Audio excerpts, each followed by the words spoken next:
ಇದು ಶೇಷಾದ್ರಿಪುರಂನಲ್ಲಿರ್ತಕ್ಕಂಥ ಓರ್ವ ಕಂಪನಿಯ ಮಾಲೀಕರು ಕಳೆದ ವರ್ಷ ನವೆಂಬರ್ ತಿಂಗಳಲ್ಲಿ CCBಯ ಸಂಘಟಿತ ಅಪರಾಧಗಳ ಪೂರ್ವ ಇಲ್ಲಿ ದೂರನ್ನು ನೀಡಿ ಅವರು ಕೆಲವೊಂದು ಈ ಬಿಸ್ನೆಸ್ಸಲ್ಲಿ ಲಾಸ್ ಆಗಿರ್ತಕ್ಕಂಥ ಸಂದರ್ಭದಲ್ಲಿ ಹಣಕಾಸಿನ ಅವಶ್ಯಕತೆ ಇರುವಾಗ ಇಬ್ಬರು ವ್ಯಕ್ತಿಗಳು ಅವರನ್ನು ಸಂಪರ್ಕಿಸಿ ಅವರುಗಳಿಗೆ ಈ ಕೆಲವೊಂದು ಆ್ಯಂಟಿ ಕಾಪರ್ ಬೌಲ್ ಅಂತಕ್ಕಂಥ ಒಂದು ವಸ್ತು ಅದನ್ನು ಮಾರಾಟ ಮಾಡಿದ್ರಿಂದ ಅವರಿಗೆ ಸುಮಾರು 15 ಲಕ್ಷ ಕೋಟಿ ರೂಪಾಯಿ ಬರಬೇಕಾಗಿದೆ. ಬಟ್ ಅದು RBIನಲ್ಲಿ ಸ್ಟಕಪ್ ಆಗಿದ್ದು ಅದನ್ನು ಬಿಡಿಸ್ಕೊಳ್ಳಿಕ್ಕೆ ಸ್ವಲ್ಪ ಸಹಾಯ ಮಾಡಿದ್ರೆ ನಮಗೆ ಅನುಕೂಲ ಆಗ್ತದೆ, ಜೊತೆಗೆ ನಿಮಗೆ ಹಣಕಾಸಿನ ಸಹಾಯವನ್ನು ಒದಗಿಸ್ತದೆ ಅಂಥೇಳಿ ಅವರಿಗೆ ನಂಬಿಸಿ ಹಂತ ಹಂತವಾಗಿ ಅವರಿಗೆ ದೆಹಲಿಗೆ ಕರೆದುಕೊಂಡು ಮತ್ತು ಬೇರೆ ಕಡೆ ಕರೆದುಕೊಂಡು ಒಟ್ಟು 37.5 ಲಕ್ಷ ರೂಪಾಯಿಗಳನ್ನು ಅವರಿಂದ ಪಡೆದುಕೊಂಡು ವಂಚಿಸಿರ್ತಾರೆ.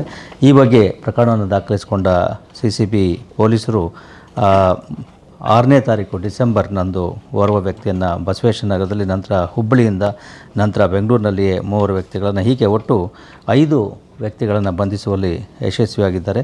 ಅವರ ಕಡೆಯಿಂದ 2 ಕಾರು, 5 ಮೊಬೈಲ್ ಫೋನ್ಗಳು, 2 ನಕಲಿ RBI ಫೈಲ್ಗಳು ಮತ್ತು 1 ಲಕ್ಷ ನಗದು ಹಣವನ್ನು ಪೊಲೀಸರು ವಶಪಡಿಸಿಕೊಂಡಿರ್ತಾರೆ. ಇದು ಕಾರ್ಯಾಚರಣೆ ಇನ್ನೂ ಕೂಡ ನಡೀತಾ ಇದೆ. ಜೊತೆಗೆ ಇನ್ನೂ ಕೆಲವರು ಇದರಲ್ಲಿ ಬಂಧನ ಆಗ್ತಕ್ಕಂತಹ ಅವಶ್ಯಕತೆ ಇದೆ.